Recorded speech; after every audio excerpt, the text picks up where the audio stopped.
이 한동훈 비대위원장 아까 잠깐 사천 논란이 있었던 이 인천 계양을의 원희룡 후보. 자, 이재명 대표에게 선거 공보물을 발송을 했다고 합니다. 꼼꼼히 읽어보고 본인에게도 선거 공보물을 보내주면 읽어보겠다고 말을 했습니다. 자, 이 얘기하기 전에 두 사람이 최근 인천 계양에서 만난 적이 있습니다.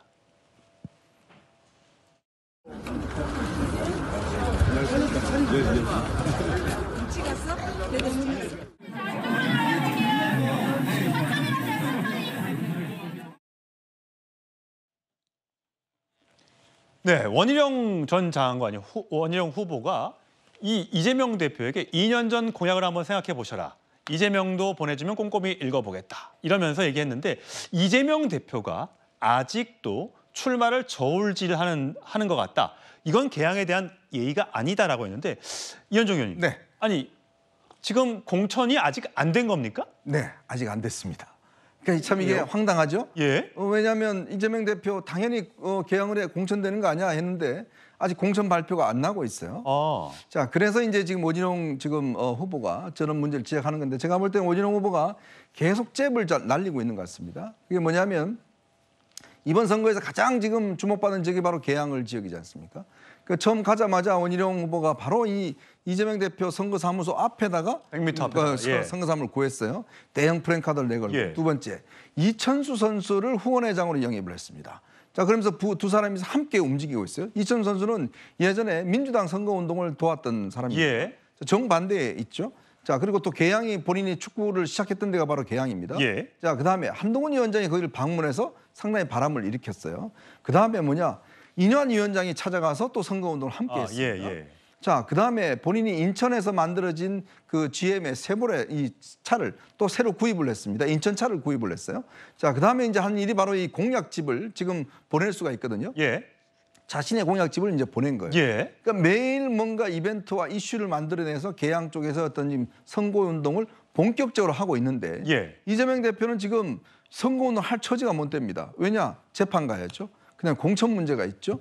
그러다 보니까 지금 지역구를 뭔가 선거운동을 못하는 상황이에요. 자, 그런데 더 중요한 건 뭐냐면 지금 이제 이재명 대표가 아직 공천 발표가 안 나다 보니까 물론 뭐 당대표니까 당연히 공천이 되겠죠. 왜냐하면 이제 지금 기준이 보면 지금 일단 기동민 의원 재판 기소됐기 때문에 일단 했지 않습니까? 허덕부됐죠. 근데 돈을 받은 걸 본인이 인정을 했기 때문에 했다는 거 아니겠어요? 근데 이재명 대표 본인이 인정을 안 했습니다. 예. 자, 그리고 재판을 지금 세 곳이나 받고 있죠.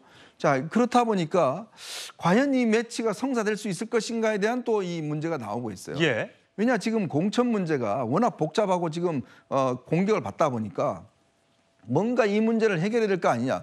그래서 최근에 언론 보도에 나온 게 이제 조정치 사무총장의 불출마 이야기 나왔지 않습니까? 이재명 대표를 대신해서. 자, 그런 상황이다 보니 문제는 이재명 대표가 정말 선거운동에 들어가면 과연 계양을 떠날 수 있을까요? 저렇게 지금 뭐 원희룡, 이천수 뭐 이런 지금 선거운동을 하고 있기 때문에 자칫하면 이 계양이 늪이 될 수 있고 만약 여기서 성패가 패배한다 그러면 이거는 뭐 선거를 해보나 마나잖아요. 지금 뭐 나오는 친명 후보 아무리 배치해봤자 본인이 일단 지금 방탄조끼를 벗어버리면 아무 의미가 없지 않습니까? 그런 고민들이 굉장히 크지 않나 싶습니다. 최진봉 교수님, 지금 이재명 대표가 어쨌든 간에 현재 공천 내홍으로 민주당이 좀 어려움을 겪고 있는 이런 상황에서 과거에 이제 정성호 친명계 좌장인 정성호 의원이 공천 작업이 마무리되면 이재명 대표가 뭐 내려올 수도 있다라는 듯한 얘기를 옛날에 했어요. 근데 그럼 지금 상황에서 이재명 대표가 과연 계양을에 불출마를 할 것이냐? 아니면 당대표직을 내려놓을 것이냐. 이 두 가지 선택지 중에 가능성이 있는 게 혹시 있어요? 없습니다. 아, 둘 다 아니다? 둘 다 없습니다. 예. 그러니까 대표 계속 할 거고요. 이재명 대표 체제로 총선 치를 거고 이재명 대표 계양을에 출마할 거고요. 원희룡 후보는 관심 받고 싶은 거예요. 지금 이재명 대표한테 뭐 안 하면 원희룡 후보를 누가 주목합니까? 주목 안 하고 있잖아요. 그러니까 자꾸 저렇게 선거 공보물도 보내시고 또 이재명 대표 관련해서 말도 하시고 인사 안 했다고 뭐라 하시고 자꾸 저러시는 거예요. 이제 아마도 이제 선거 앞두고서 본인이 잊혀지는 것에 대한 두려움이 좀 있으신 것 같은데 뭐 본인이 하시는 거니까 열심히 하시면 될 것 같고요. 이재명 대표는 말씀드린 것처럼 대표를 물러날 가능성 거의 없고요. 그다음에 계양은 출마도 기정사실화되고 있기 때문에 두 가지 사건이 일어나지 않을 것으로 저는 보고 있습니다. 예, 김효준 의원님. 네. 지금 보니까 이재명 대표 계양을이고요. 계양갑에 국민의힘이 공천을 했는데 최원식 전 의원이죠. 근데 이게 이재명 대표와 사법고시 동기라면서요. 네. 그래서 지금 보면 이재명 대표가 개항을인데 이렇게 이미 두 사람의 사이에 껴 있고요. 또 근처에 또 개항갑에 또 절친을 또 공천을 하면서 이게 포위 작전이다 뭐 이런 얘기도 하고 있고요. 근데 우연히 예. 일부러 그런 건가요? 우연일까요? 뭐 우연일 수도 있겠습니다만은 그 실질적으로 어찌 보면은 이제 말하자면 그 이재명 대표를 소위 운동권으로 만든 멘토인 셈이죠. 아, 예. 그래서 본인은 민주통합당에 있다가 국민의당으로 갔다가 결과적으로 지금 전혀 다른 당으로 예, 국민의힘으로 공천을 받게 됐는데 뭐 그런 부분을 뭐 이재명 대표가 신경 쓰지는 않겠죠. 그러나 어쨌든 개항갑을이라고 하는 부분은 서로 같이 있기 때문에 영향을 맞을 수 있는데 아마 이재명 대표 입장에서는 조금 여러 가지 어떤 뭐 공세라고 하는 차원에서 본다면